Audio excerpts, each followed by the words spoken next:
अल्हम्दुलिल्लाह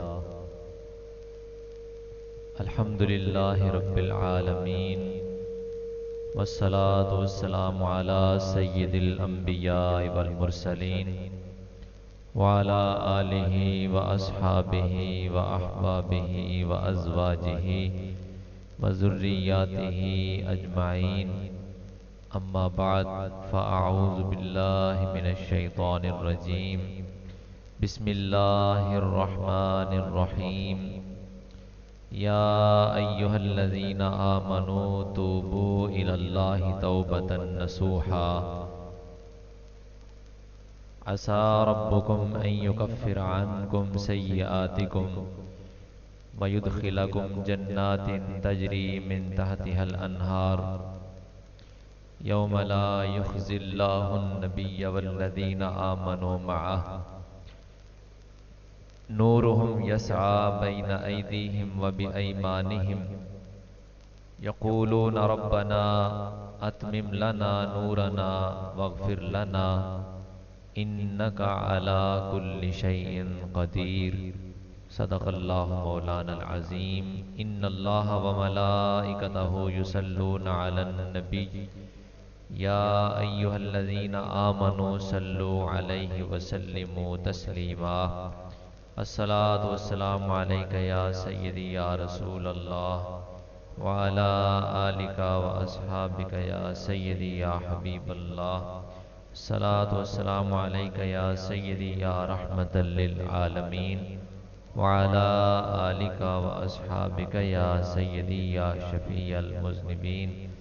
रब्बि इश्रह ली सदरी व यस्सिर ली अमरी वहलुल उक़दतम मिन लिसानी यफ़क़हू क़ौली।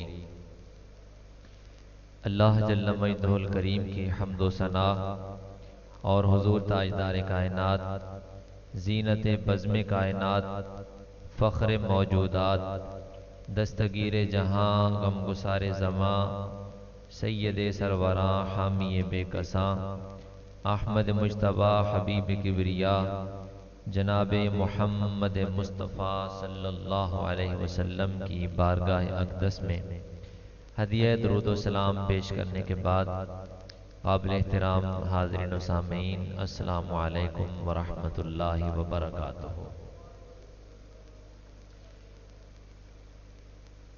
शाबानुल मुअज़्ज़म की आज 14 तारीख है और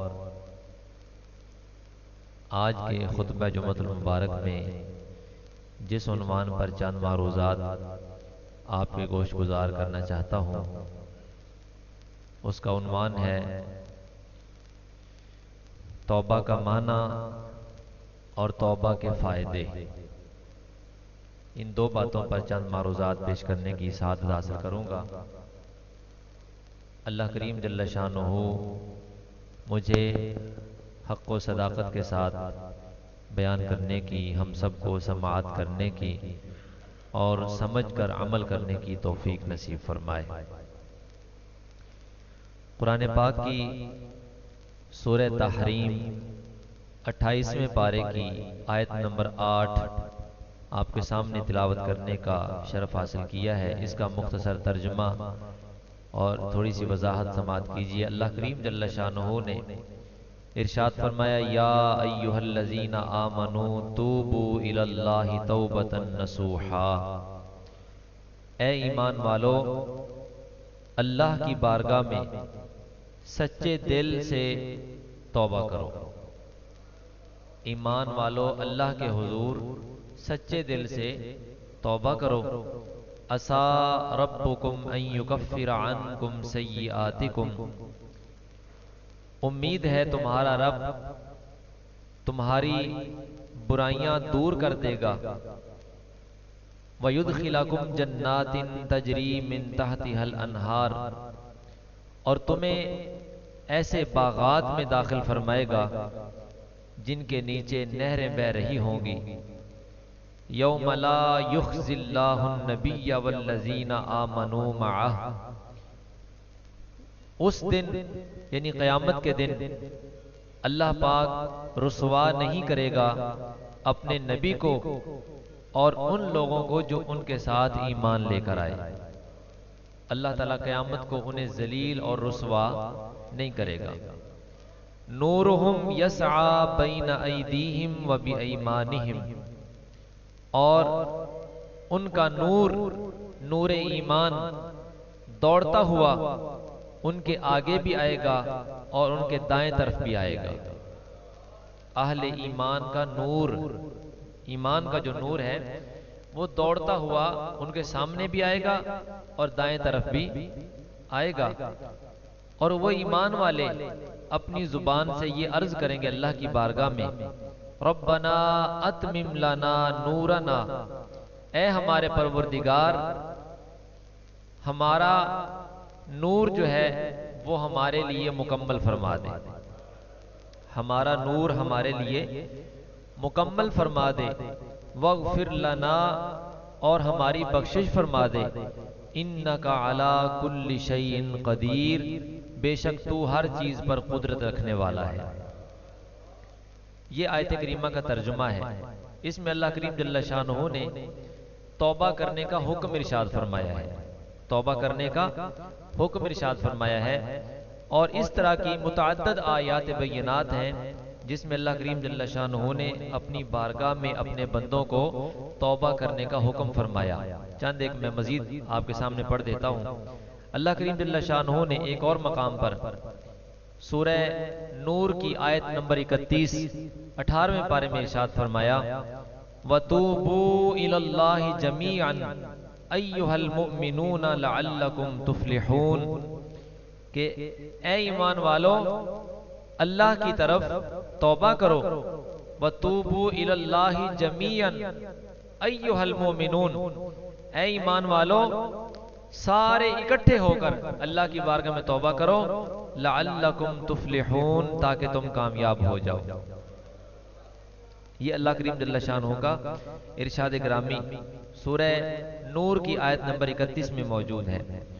और इसी तरह अल्लाह पाक जल्ल शानहू ने सूरह हूद की आयत नंबर 3 में इरशाद फरमाया, इस्तगफिरू रब्बकुम सुम्मा तूबू इलैहि, अपने रब की बारगाह में माफी मांगो और उस बारगाह में तौबा भी करो। ये 3 आयात बय्यिनात जिसमें अल्लाह करीम जल्ल शानहू ने अपनी बारगाह में तौबा करने का हुक्म इरशाद फरमाया है।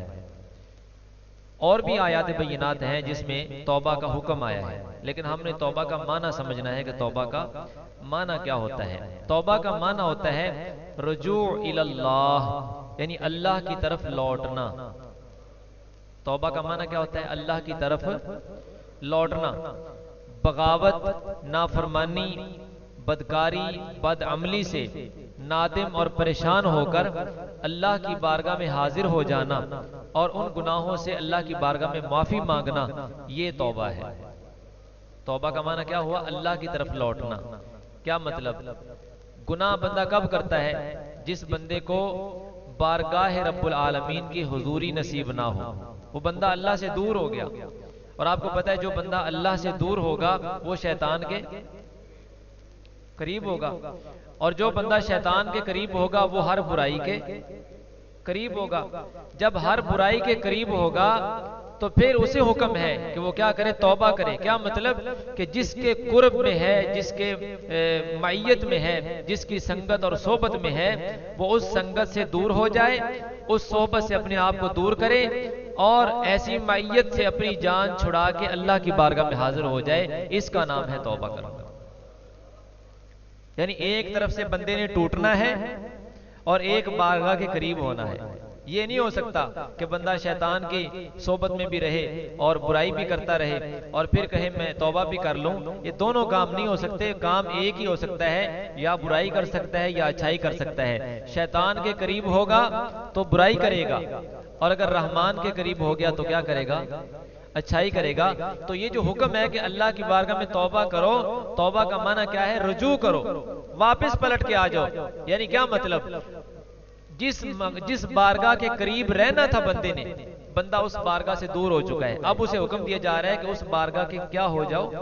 करीब हो जाओ, वापस उसी बारगाह में आ जाओ। जिस तरह इस माने पर मैं चंद एक इरशादात मुबारका कुरान पाक से अर्ज कर देता हूँ। अल्लाह करीम जल्ल शानहू ने एक मकाम पर 27वें पारे में सराहतन इरशाद फरमाया है, फफिर्रू इलल्लाह, अल्लाह की तरफ भागो, अल्लाह की तरफ भागो। फफिर्रू इलल्लाह, अल्लाह की तरफ भागो। यानी बंदा शैतान की तरफ चला गया, उसे क्या हुक्म हो रहा है, उधर से मुंह मोड़ के अपना मुंह इधर कर ले, अल्लाह की बारगाह में आ जा। एक और मकाम पे कुरान फरमाता है, या अय्युहल इंसानु मा गर्रका बिरब्बिकल करीम, ए इंसान तुझे उस करीम रब के बारे में किसने धोखे में मुब्तला कर दिया। अल्लज़ी खलक़का फसव्वाका फ़अदलका, जिस बारगाह ने तुझे, जिस खुदा ने तुझे पैदा किया और फिर बनाया संवारा तो कमाल का बनाया। अल्लज़ी खलक़का फसव्वाका फ़अदलका फ़ी अय्यि सूरतिन मा शाअ रक्कबक, फरमाया जिस सूरत में, जिस शक्ल में अल्लाह ने तुझे पैदा करना चाहा, उस मुबारक और अहसन और बेहतरीन सूरत में तुम्हें पैदा फरमाया। सबसे कमाल दर्जे की सूरत अल्लाह ने इंसान को अता फरमाई है। और भी मखलूकें अल्लाह ने पैदा फरमाई, लेकिन सबसे आला और अहसन जो तख्लीक फरमाई है वो इंसान की है। और इज्जत का ताज भी इसी के सर पे रखा है। कुरान फरमाता है, वलक़द कर्रमना बनी आदम, हमने औलाद आदम के सर पे इज्जत का ताज रखा है। जब आदम अलैहिस्सलाम के सर पे इज्जत का ताज रखा ना, सारे फरिश्ते झुकाए कि नहीं, सारे फरिश्ते साजिद बने, आदम अलैहिस्सलाम मसजूद बने।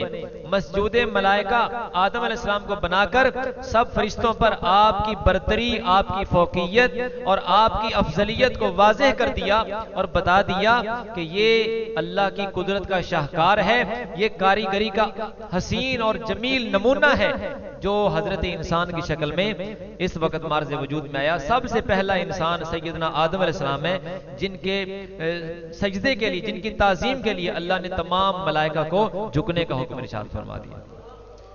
तो अब जो बंदा अल्लाह के करीब है, इसका मतलब है फरिश्ते भी उसके खादिम होते हैं। जो अल्लाह से दूर है वो तो जानवरों से भी क्या गुजरा है। तो इंसान को हुक्म है कि वो क्या करे, तौबा करे। तौबा का माना क्या है, अल्लाह की बारगाह में आ जाए, क्योंकि वो अल्लाह की बारगाह से दूर जा चुका है, शैतान के करीब पहुंच चुका है और शैतान के करीब पहुंचकर हर बुराई उसके मुकद्दर में आ चुकी है। इसलिए कि जैसी सोबत होती है वैसा बंदे का किरदार होता है। अगर बुरे की सोबत में बैठ जाए तो बंदा अच्छा नहीं हो सकता, और अगर अच्छे की सोबत में बैठ जाए तो बंदा बुरा और बदबख्त नहीं हो सकता। वो एक अल्लाह वाले का वाकया है ना, उनके पास एक बंदा आके बहस करने लग गया, कहने लगा, ये जो तुम कहते हो कि अल्लाह वालों की सोबत में बंदा बैठ जाए तो उसे भी फैज मिलता है, उसे भी अल्लाह की रहमत के जलवे नसीब होते हैं, ये कैसे हो सकता है। इबादत गुजार और मुकर्रब और बरगुज़ीदा बंदा तो वो है जो अल्लाह का प्यारा है, उसको अल्लाह की रहमत नसीब हो जाए, फैज मिल जाए और उसे अल्लाह की बख्शिश अता हो जाए, ये तो समझ में आता है। करीब बैठने से, सिर्फ करीब बैठने से क्या होता है, जबकि करीब बैठने वाला कुछ नहीं कर रहा, सिर्फ बैठा ही है, तो सिर्फ करीब बैठने से क्या हो जाता है। तो आपने कोई जवाब ना दिया, अल्लाह वाले ने कोई जवाब ना दिया, क्योंकि उसका इलाज जवाब से मुमकिन नहीं था, उसको मुशाहदा करवाना था, उसे कुछ दिखाना था। तो अल्लाह वाले खामोश रहे। थोड़ी देर गुजरी, गर्मी का मौसम था, आपका एक खादिम आया गुलाम, उसने कहा, हुजूर गर्मी बड़ी है, मैं आपको हवा दे दूं थोड़ी सी पंखे के साथ। ये बिजली के तशरीफ लाने से पहले की बात है। तो उसने कहा कि मैं आपको क्या करूं, पंखे से जाग रहे हैं जी आप लोग, जाके जरा बोले सुभान अल्लाह। तो बाबा जी के बारगाह में अर्ज़ किया कि हुजूर मैं आपको पंखे से क्या करूं, हवा ना दे दूं, गर्मी बड़ी है। फिर मैं दे दो हवा। अब वो पंखा हिलाना शुरू कर दिया, ऐसे पंखा जो हाथ वाला पंखा होता है ना, वो हिलाना शुरू कर दिया। थोड़ी देर गुजरी ना, तो बाबा जी ने उस बंदे से फरमाया जो सवाल कर रहा था कि अल्लाह वालों के पास बैठने वाले को जो फैज मिलता है ये हमारी समझ में नहीं आता, क्योंकि वो कुछ कर नहीं रहा, वो कुछ कर नहीं रहा, ऐसे ही बैठा हुआ है। बैठने से क्या होता है, सोबत से क्या होता है, कुछ भी नहीं होता। इसका मुनकिर था। थोड़ी देर के बाद बाबा जी फरमाने लगे, भाई जी हवा आ रही है।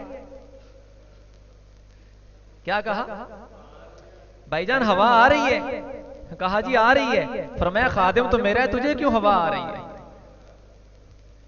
खादिम तो मुझे हवा दे रहा है, मुझसे पूछा मुझे हवा दे रहा है, तुझे क्यों आ रही है। कहा मैं पास जो बैठा हूं।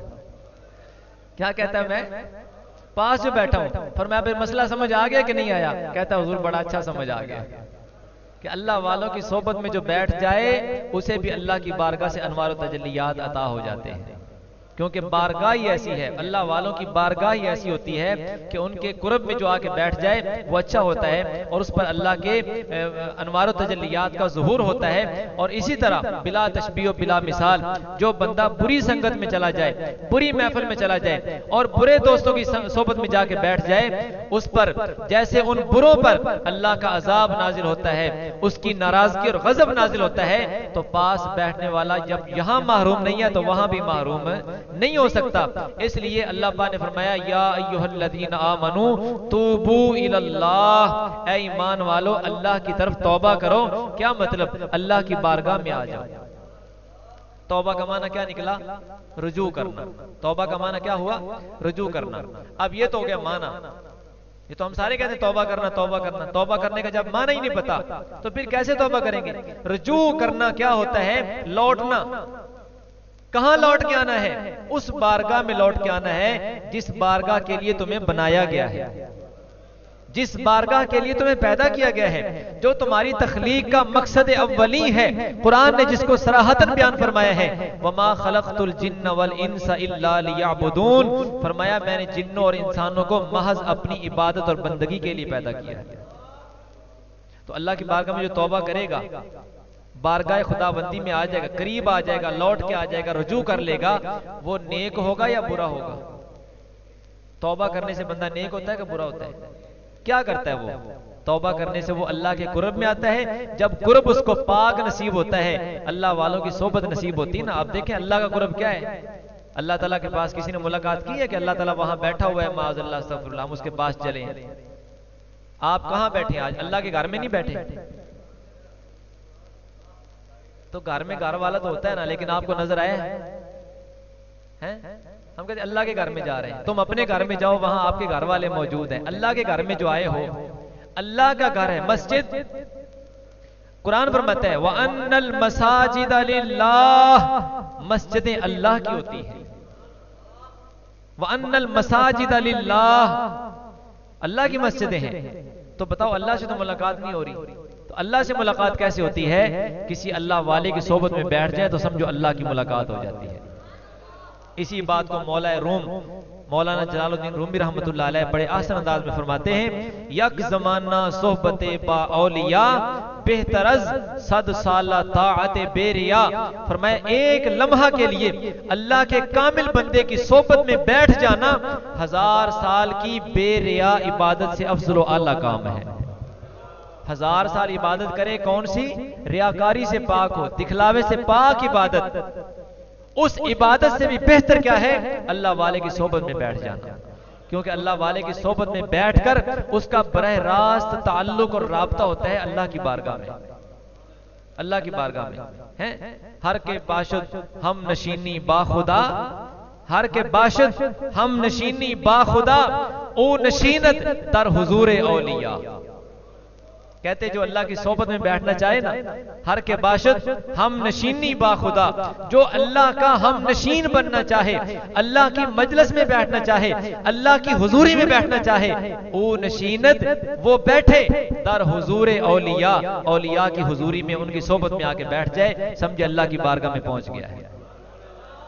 क्योंकि अल्लाह अल्लाह किए जाने से अल्लाह नहीं मिलता, अल्लाह अल्लाह किए जाने से अल्लाह नहीं मिलता। अल्लाह वाले हैं जो अल्लाह से मिला देते हैं, अल्लाह वाले हैं जो अल्लाह से। अल्लामा इकबाल ने बड़ी कमाल की बात की है, फरमाते मन तरीक ना पुरसम रफीक में जो यम, वो भी सारा फारसी में कलाम है मौलाना रूम रहमतुल्लाह अलैह को। इकबाल भी कहते हैं, मैं फारसी में कहूंगा, कहते हैं मन तरीक ना पुरसम रफीक में जो यम। फरमाते हैं मैं रास्ता नहीं तलाश करता, रास्ता नहीं पूछता कि मुझे रास्ता बताओ, रफीक में जो यम, मैं तो रास्ते का संगी और साथी तलाश करता हूं। अगर रास्ते का साथी मिल गया तो मंजिल खुद ब खुद मिल जाएगी। रास्ता तो सबको पता होता है कि ये रास्ता लाहौर जाता है, ये कराची जाता है, ये मुल्तान जाता है, ये फैसलाबाद जाता है, लेकिन जब कोई रास्ते का संगी मिल गया तो बंदा बेफिक्र हो जाता है कि जहां ये जा रहा है मुझे भी वहां लेके जाएगा। इसलिए फरमाया मन तरीक ना पुरसम रफीक में जो यम, मैं रास्ता नहीं पूछता, रास्ते का साथी तलाश करता हूं। तो अल्लाह वालों की सोबत क्या है? अल्लाह वालों की सोबत ये है, ये अल्लाह की बारगाह में हुजूरी का एक सबब और वसीला है।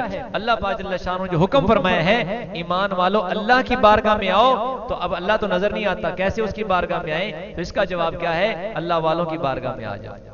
और अगर आपके ज़हन में ये सवाल हो अल्लाह वाले तो आज है ही नहीं, तो मैं कहूंगा ये झूठ है। ये क्या है? अल्लाह वाले हैं नहीं, ये झूठ है।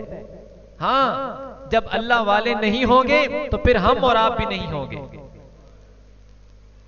कोई कहता है ना अल्लाह वाले नहीं है, उससे पूछो तू है कि नहीं? कहा मैं तो हूं पर अल्लाह वाले नहीं है। मैं हूं, तू भी है। तेरा और मेरा होना इस बात की दलील है कि अल्लाह वाले हैं, क्योंकि मैं हदीस पाक के मुताबिक बात कर रहा हूं। मेरी तुम्हारी बात तो गलत हो सकती है। मेरे और आपके आका मौला सल्लल्लाहु अलैहि वसल्लम का इरशाद ग्रामी जामे तिरमिज़ी में हदीस पाक मौजूद है। हुजूर फरमाते हैं उस वक्त तक कयामत नहीं आएगी जब तक जमीन में एक बंदा भी अल्लाह का मौजूद होगा। अल्लाह अल्लाह करने वाला अगर एक भी मौजूद है तो कयामत उस वक्त तक नहीं आएगी। तो अब सवाल ये पैदा हुआ कि अल्लाह वाले तो मौजूद हैं, लेकिन हम अगर तलाश नहीं करेंगे तो कसूर अल्लाह वालों का नहीं, हमारा अपना कसूर है। अल्लाह वालों का हमारा मौजूद होना इस बात की दलील है कि अल्लाह वाले भी हैं, जिनकी वजह से कायनात का निजाम चल रहा है। और कयामत अभी तक नहीं आई। कयामत उस वक्त आएगी जब कोई भी अल्लाह वाला नहीं रहेगा। लेकिन वजह यह कि हम अल्लाह वालों को आज तलाश करना मुश्किल समझते हैं। हम अपने जरूरत की चीजें तलाश करते हैं। खाना कहां से अच्छा मिलता है तलाश करते हैं, दूध कहां से खालिस मिलता है तलाश करते हैं, हमें जनाब सब्जी कहां से अच्छी मिलती है तलाश करते हैं, कपड़ा कहां से बेहतरीन मिलता है तलाश करते हैं, इसलिए कि ये सारी हमारी जरूरत की चीजें हैं। अरे अल्लाह की बारगाह में आना ये भी हमारी जरूरत है, शैतान से दूर होना ये भी हमारी जरूरत है। लेकिन अल्लाह की बारगाह में आने से पहले अल्लाह वालों की तलाश करना ये बहुत जरूरी है। इसलिए कि अल्लाह वालों की तलाश हो गई, उनकी पहचान नसीब हो गई, उनकी बारगाह में आ गए तो इंशाअल्लाह अज़ीज शैतान हमारा नुकसान नहीं कर सकेगा। उस बंदे का शैतान नुकसान करता है जिस बंदे का कोई वाली वारिस ना हो, जिसका कोई संगी साथी ना हो। अकेला अकेला होता है और दो होते हैं। जब बंदा अल्लाह के किसी कामिल बंदे का बंदा बन जाए, गुलाम और मुहिब बन जाए, तो वो बंदा अल्लाह का प्यारा हो जाता है। और यही अल्लाह की बारगाह में रुजू है, क्योंकि अल्लाह ने फरमा दिया मुताद्दिद मकामात पर कि ईमान वालों अल्लाह की बारगाह में हाजिर हो जाओ, अल्लाह की बारगाह में तौबा करो, अल्लाह की बारगाह में रुजू करो। वसारिउ इला मगफिरतिम मिर रब्बिकुम, अपने रब की बख्शिश की तरफ दौड़ लगाओ। व जन्नतिन अर्दुहस समावातु वल अर्द, ऐसी जन्नत की तरफ, ऐसे बाग की तरफ भी दौड़ लगाओ जिसकी चौड़ाई और लंबाई में जमीन और आसमान आ जाते हैं। ऐसी जन्नत है कि जमीन और आसमान उसकी चौड़ाई में समा जाते हैं, लेकिन वो जन्नत इससे भी ज्यादा वसी और अरीज है। इतनी बड़ी जन्नत है। अल्लाह फरमाता है उसकी तरफ दौड़ो। ठीक है, तो अल्लाह की बारगाह में आने का मतलब क्या है? अल्लाह वालों की सोबत इख्तियार करना, रुजू करना। एक तो पता ये चला कि हमने टूटना है, एक ताल्लुक को तोड़ना है, वो ताल्लुक जो शैतान का है। और फिर मजे की बात ये शैतान भी नजर नहीं आता। शैतान कभी देखा आपने?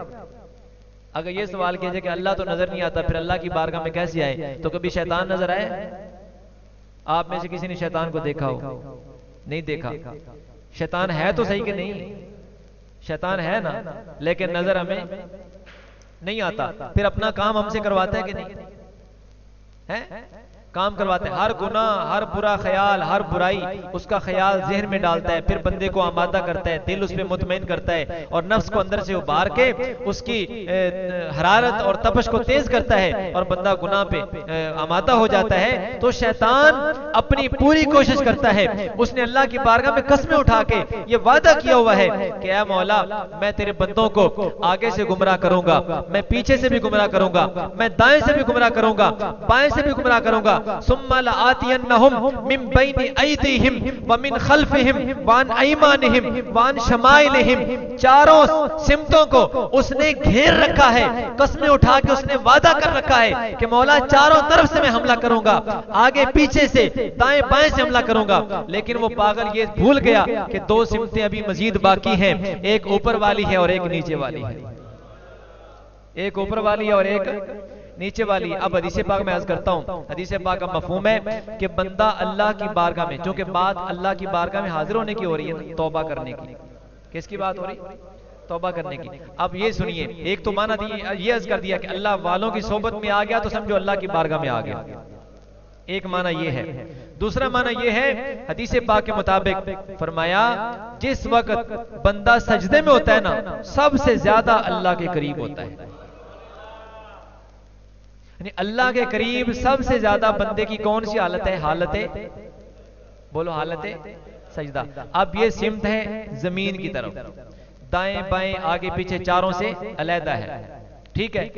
और एक सिमत वो है जिस वक्त बंदा अल्लाह की बारगाह में गिड़गिड़ा के दुआ मांगता है और अपने हाथों को ऐसे उठा के हाथों का किबला आसमान को बनाता है और अल्लाह की तरफ मुतवज्जे हो जाता है। तो जब हाथों का किबला आसमान हो गया, ये सिमत भी शैतान के वसवसे से खाली है और नीचे वाली भी खाली है। गोया पता चल गया जिस वक्त बंदा मकाम में सजदा में पहुंच जाए उस वक्त भी अल्लाह के करीब होता है, और जब हालत दुआ में हो फिर भी करीब होता है। चारों तरफ से हमला करने वाला शैतान मलऊन जितनी मर्जी कोशिश कर ले, बंदा जब अपनी पेशानी को, जबीने नियाज को जमीन पे टिका के ये सजदा करने की हालत इख्तियार कर लेता है और फिर इतनी घटिया हालत में पहुंच के जो बज़ाहिर नजर आती है कि अपना नाक भी जमीन पे रगड़ रहा है, अपनी पेशानी भी रगड़ रहा है और फिर जुबान से कहता है सुब्हान रब्बियल आला। आला किसे कहते हैं? बुलंद को। बंदा कहां है? जमीन पे रगड़े मार रहा है, नाक रगड़ रहा है, खुद इतनी पस्ती में चला गया कि जिससे आगे नहीं जा सकता। हमने भी किसी से तौबा करवानी हो ना तो कहते हैं ऐसे नाकना लकीर काट पहलो, फिर तेरी गलती माफ होगी। पहले की कर नाकना आड़े थे, यानी नाकना लकीर कटनी आखिरी जिल्लत का एक मकाम है। तो अल्लाह की बारगाह में बंदा किस वक्त पहुंच गया है? हालत सजदा में है और बंदे ने अल्लाह की बारगाह में सर भी झुका दिया है, पेशानी झुका दी है, नाक भी जमीन पे रगड़ दिया है और फिर जुबान से क्या कह रहे हैं? सुब्हान रब्बियल आला। गोया मतलब ये बनेगा मौला मेरी पस्ती की हद कोई नहीं और तेरी बुलंदी की हद कोई नहीं, तेरी बुलंदी की कोई हद। अब ये वो मुकाम है कि बंदा अल्लाह की बारगाह में आ गया है। अब हालत सजदा में हुजूर फरमाते हैं, हदीस पाक का मफहूम है, जो दुआ मांगी जाए अल्लाह कबूल करता है, ठीक है। अब दुआ मांगी हालत सजदा में, रुजू किया अल्लाह की तरफ, यही तौबा है कि बंदा हर तरफ से टूट कर कट कर बारगाह रब्बुल आलमीन में हाजिर हो जाए और कहे मौला मैं अपने गुनाहों से तौबा करके तेरी बारगाह में आ गया, ठीक है। अब ये तो तौबा का माना हो गया, एक अल्लाह वालों की सोबत और एक हालत नमाज में हालत सजदा। ये दो माने तौबा के, अल्लाह की तरफ रुजू करना। अब इसका फायदा भी बयान किया जाए कि तौबा करने का माना क्या है, फायदा क्या है, तौबा करने का फायदा क्या है। तो मैं कुरान पाक से अर्ज करता हूं, जरा मोहब्बत से बोलो सुभान अल्लाह। अल्लाह पाक जल्ल शानहू ने इरशाद फरमाया, सूरह हूद की आयत नंबर 52 में इरशाद फरमाया, अल्लाह के नबी हूद अलैहिस्सलाम की जुबानी आपने फरमाया या कौम, ऐ मेरी कौम, इस्तगफिरू रब्बकुम, अपने रब से माफी मांगो, सुम्मा तूबू इलैहि, फिर उसकी बारगाह में तौबा करो, फिर उस बारगाह में क्या करो? रुजू और तौबा करो। फरमाया फायदा क्या होगा? युरसिलिस समाअ अलैकुम मिदरारा, अल्लाह ताला तुम पर मूसलाधार बारिश अता फरमाएगा। मूसलाधार बारिश, अब आपको पता है बारिश जब आती है तो फिर क्या होता है? फसलें, अनाज, हर किस्म के पौधे और जमीन के अंदर पानी का जखीरा और भी बहुत सारे फायदे। ये जितना जमीन के अंदर पानी है ना, ये जमीन से नहीं निकला, ये आसमान से उतरा है सारा। हम तो जमीन से पंप लगा के बोर करके ऊपर निकाल लेते, ये पानी असल में आया कहां से है? अल्लाह फरमाता है अंज़लना मिनस समाई माअन, हमने आसमान से पानी नाजिल फरमाया है। पानी किसने नाजिल किया? किसने नाजिल किया? अल्लाह ने। कहां से नाजिल किया? हम निकाल रहे हैं जमीन से, लेकिन आया कहां से है? आसमान से। तौबा करने का पहला फायदा कुरान पाक की जुबानी सूरह हूद में अल्लाह पाक फरमाता है कि अगर तुम तौबा करोगे तो अल्लाह ताला क्या फरमाएगा? तुम्हें बारिश अता फरमाएगा। बारिश से जमीन के ऊपर भी फायदा है, जमीन के अंदर वो पानी जज़ब हो जाए फिर भी क्या है? फायदा है। तो ये फायदा हासिल कैसे होता है? तौबा करने से। ये फायदा हासिल कैसे होता है? तो अल्लाह की बारगाह में आने से। अब बंदे कैद साली का शिकार है, रोजी तंग है जी, हालात बड़े नासाज हैं जी, वजह क्या है? तौबा नहीं है, तौबा नहीं है। आगे सुनिए, फरमाया वयज़िदकुम कुव्वतन। दूसरा फायदा क्या होगा? अल्लाह पाक फरमाता है तुम्हारी कुव्वत अल्लाह पाक ज्यादा कर देगा, कुव्वत और ताकत ज्यादा कर देगा। और उसके बाद वला ततवल्लौ मुजरिमीन, और मुंह ना मोड़ो जुर्म करते हुए। यानी अल्लाह ने साथ तंबीह भी फरमा दी, फरमाया कि ये दो काम करो, ये तौबा करो, अल्लाह पाक तुम्हें दो फायदे अता फरमाएगा। एक मूसलाधार बारिश अता होगी, और दूसरा तुम्हारी कुव्वत ताकत ज्यादा हो जाएगी। और अगर तुम मुंह फेर के भाग जाओगे, एराज करोगे, जुर्म करोगे, तौबा से एराज करोगे, रूह करतानी करोगे, तो फिर ये फायदे तुम्हें हासिल नहीं होंगे। यानी मईशत भी कमजोर हो जाएगी और मुआशरत भी कमजोर हो जाएगी। मुआशरत और मुसलमानों की ताकत और कुव्वत भी क्या होगी? कमजोर हो जाएगी। और रोजी भी क्या हो जाएगी? तंग हो जाएगी। क्योंकि रोजी का ताल्लुक भी अनाज और फसलों से है, और उसका बुनियादी जो सबब और वसीला है वो पानी है। फसल किससे उगती है जी? पानी से। चाहे नहरी पानी हो, चाहे बारिश का पानी हो, नाज़िल तो आसमान से हुआ है ना। और कैसे नाज़िल होता है? अल्लाह फरमाता है तौबा करोगे तो बारिश नाज़िल कर दूंगा। आगे सुनिए, अल्लाह पाक जल्ल शानहू ने सूरह नूह की आयत नंबर 10 से लेके 13 तक इसी तौबा के फायदे बयान फरमाए हैं। इस्तिगफार और बख्शिश तलब करने के माने बयान फरमाए हैं, फायदे। फकुल तुस्तगफिरू रब्बकुम, नूह अलैहिस्सलाम ने अपनी कौम से फरमाया, ऐ मेरी कौम अपने रब से माफी मांगो, अपने रब से बख्शिश मांगो। इन्नहु कान गफ्फारा, वो बड़ी बख्शिश फरमाने वाला है। अल्लाह ताला बड़ी बख्शिश फरमाने वाला है। युरसिलिस समा अलैकुम मिदरारा, अल्लाह ताला इस बख्शिश मांगने की बरकत से तुम्हें तेज मूसलाधार बारिश अता फरमाएगा। व युमदिदकुम बि अमवाल, और माल के जरिए तुम्हारी मदद फरमाएगा, माल के जरिए तुम्हारी मदद फरमाएगा। दो फायदे हो गए। तीसरा व बनीन, और तुम्हें बेटे भी अता फरमाएगा। खास तौर पे बेटों का नाम लिया है, बेटे भी अता फरमाएगा। वयजअल लकुम जन्नात, और तुम्हारे लिए अल्लाह पाक बागात तैयार फरमाएगा। वयजअल लकुम अनहारा, और तुम्हारे लिए नहरें अता फरमाएगा, जन्नत की नहरें, जन्नत के बागात। और दुनिया में भी अल्लाह पाक माल, औलाद और बारिश के जरिए हर तरह की नेमत अता फरमाएगा। ये सारी बरकत किसकी होगी? अल्लाह की बारगाह में तौबा करने की। तो पता चला जो बंदा अल्लाह की बारगाह में रुजू करता है, अल्लाह पाक उसका दीन भी संवार देता है, उसकी दुनिया भी संवार देता है, आखिरत भी संवार देता है। लेकिन जो बंदा परेशान हो, मईशत के हाथों परेशान हो, मुआशरत के हाथों परेशान हो, खास तौर पर आज का मुसलमान, इसको सिवाय रोजी के, सिवाय मईशत के और कोई परेशानी है ही नहीं। दिन रात फिक्र है तो सिर्फ खाने पीने की फिक्र है। ऐसे है कि नहीं?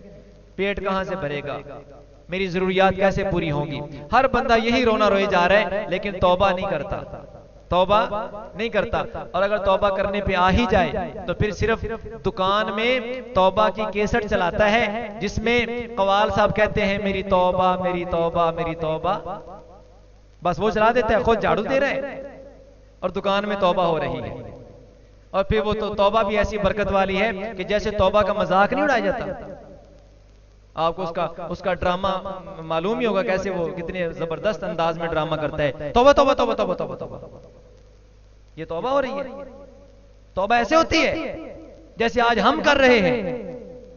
कोई तकलीफ आ गई, परेशानी आ गई, मुसीबत आ गई, ओ मेरी तौबा, ऐसे तौबा होती है। अल्लाह की बारगाह में तो आया नहीं, बुरी संगत को छोड़ा नहीं, गुनाहों वाले हालात थे, मुंह मोड़ा नहीं, और फिर सिर्फ जुबान से कह दिया। बाद ने जुबान से भी कहना गवारा ना किया। तो फिर एक शायर ने बड़ी कमाल की बात की, उसने कहा कि तौबा की जैसे हम करते हैं, तौबा की, फिर तौबा की, फिर तौबा करके तोड़ दी, मेरी इस तौबा पर तौबा भी तौबा तौबा कर उठी। ऐसे हम तौबा करते हैं, यानी तौबा का भी क्या करते हैं, मजाक उड़ा दिया। जबकि जो तौबा का माना था वो हमने हासिल ना किया, जो तौबा का तरीका था वो पूरा इख्तियार ना किया, और फिर जो तौबा के फायदे थे वो कैसे हासिल होंगे? तौबा के फायदे उस वक्त हासिल होंगे जब तौबा सच्ची होगी, क्योंकि इज़ा फात शर्तो फातल मशरूत, जब शर्त फौत हो जाए तो मशरूत भी फौत हो जाता है। गोया जब तौबा ही नहीं होगी तो तौबा पर मुरत्तब होने वाले फायदे कैसे हासिल होंगे। हम ये चाहते हैं कि हमें फायदे सारे वही मिले जो तौबा के बाद हासिल होते हैं, लेकिन तौबा वैसी नहीं करते।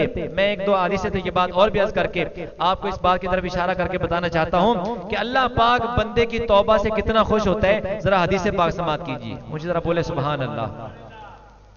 मेरे और आपके आका मौला सल्लल्लाहु अलैहि वसल्लम का इरशाद गिरामी सैयदना अबू हुरैरा रज़ियल्लाहु ताला अन्हु फरमाते हैं, अबू हमजा अनस बिन मालिक अंसारी फरमाते हैं, खादिम रसूलुल्लाह सल्लल्लाहु अलैहि वसल्लम, हुजूर के खादिम हैं, सहाबी रसूल हैं। फरमाते हैं रसूलुल्लाह सल्लल्लाहु अलैहि वसल्लम ने इरशाद फरमाया, अल्लाहु अफरहु बितौबति अब्दिही मिन अहदिकुम सक़त अला बईरिही वक़द अदल्लहु फी अर्दिन फलातिन। ये बुखारी मुस्लिम की मुत्तफक अलैह हदीस पाक है। फरमाया जिस बंदे का ऊंट जंगल में गुम हो जाए, जंगल में गुम हो जाए और तलाश करने के बावजूद वो ना मिल सके, अचानक वो बंदा सोया हुआ हो, सोने के बाद बेदार हो और उसका वो ऊंट उसके सराने खड़ा हो, कितना खुश होगा, कितना खुश होगा। फरमाया जितना वो बंदा ऊंट गुम करने के बाद बगैर मशक्कत के सोने के बाद उठा मिल गया, जितना वो खुश होगा, अल्लाह ताला अपने बंदे की तौबा से उससे भी ज्यादा खुश होता है। यानी वो बंदा तो थोड़ा खुश होगा ना, जो बंदा अल्लाह की बारगाह में तौबा करता है, अल्लाह ताला उस बंदे से भी ज्यादा खुश होता है जितना ऊंट गुम करके हासिल करने वाला खुश होता है। और इसी तरह नबी पाक सल्लल्लाहु अलैहि वसल्लम के इरशाद गिरामी अब्दुल्ला बिन कैस अबू मूसा अशरी आप रिवायत करते हैं, सही मुस्लिम की हदीस पाक है। फरमाते हैं इन्नल्लाह ताला यबसुतु यदहु बिल्लैल लियतूबा मुसीउन नहार। फरमाया अल्लाह ताला रात के वक्त अपना दस्ते कुदरत फैलाता है ताकि दिन को गुनाह करने वाला तौबा कर ले। दिन को गुनाह किया तो रात में क्या कर ले, तौबा कर ले। वयबसुतु यदहु बिन नहार लियतूबा मुसीउल लैल, और दिन को भी अपना दस्ते कुदरत फैलाता है ताकि रात को गुनाह करने वाला दिन में तौबा कर ले।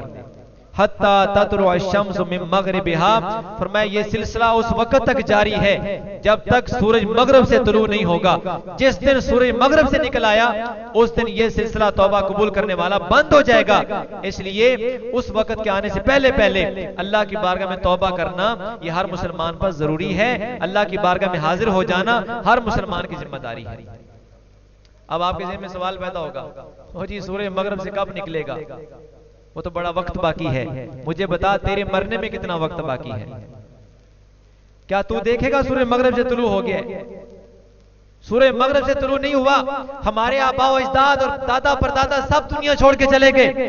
हदीस उनके पास भी आई थी लेकिन वो चले गए, अभी तक सूरज मगरब से नहीं निकला। तौबा का दरवाजा खुला है मेरे भाई, वो तो जब निकलेगा उस वक्त ही निकलेगा। ये बता मौत कब आ जाएगी?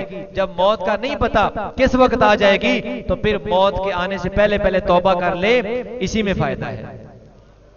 इस पर भी हदीस पाक समात कीजिए। मेरे और आपके आका मौला सल्लल्लाहु अलैहि वसल्लम के इरशाद गिरामी है, फरमाया इन्नल्लाह अज़्ज़ा व जल्ला यक़बलु तौबतल अब्दि मा लम युग़रग़िर। फरमाया बंदे की तौबा अल्लाह ताला उस वक्त तक कबूल फरमाता है जब तक उसकी जान निकलनी शुरू नहीं हो जाती।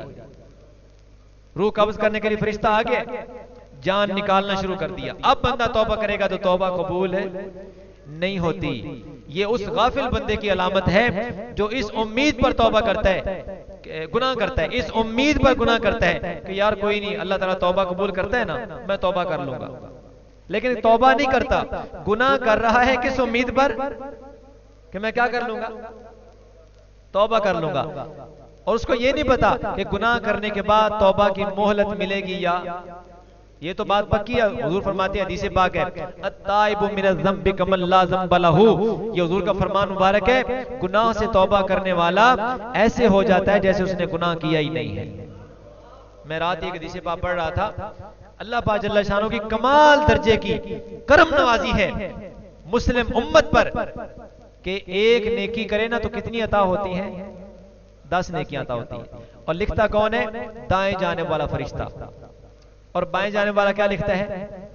बदियां लिखता है। लेकिन दोनों फरिश्तों में हदीस पाक के मुताबिक दाएं जाने वाला फरिश्ता अमीन है और इसका मुहाफिज है, यानी इसका सरदार है। दोनों की ड्यूटी अगरचे एक है, यानी दोनों अल्लाह के हुक्म के पाबंद हैं, ड्यूटी एक है, लेकिन दोनों में हाकिम कौन फरिश्ता है? नेकियां लिखने वाला। अब कमाल दर्जे की मैं आखिरी हदीस पाक बयान करता हूं इंशाअल्लाह। रात को भी कुछ मसाइल शब बरात के हवाले से और तौबा इस्तिगफार के हवाले से बयान होंगे। ये आखिरी हदीस पाक यहां समाप्त कर लीजिए। फरमाया जब बंदा एक गुनाह करता है ना, एक गुनाह करता है, तो ये दाएं जाने वाला फरिश्ता उस बाएं जाने वाले को रोक लेता है कि यार अभी ठहर जाओ, अभी ना लिखो, अभी ना लिखो। फिर वो बंदा और गुनाह कर लेता है,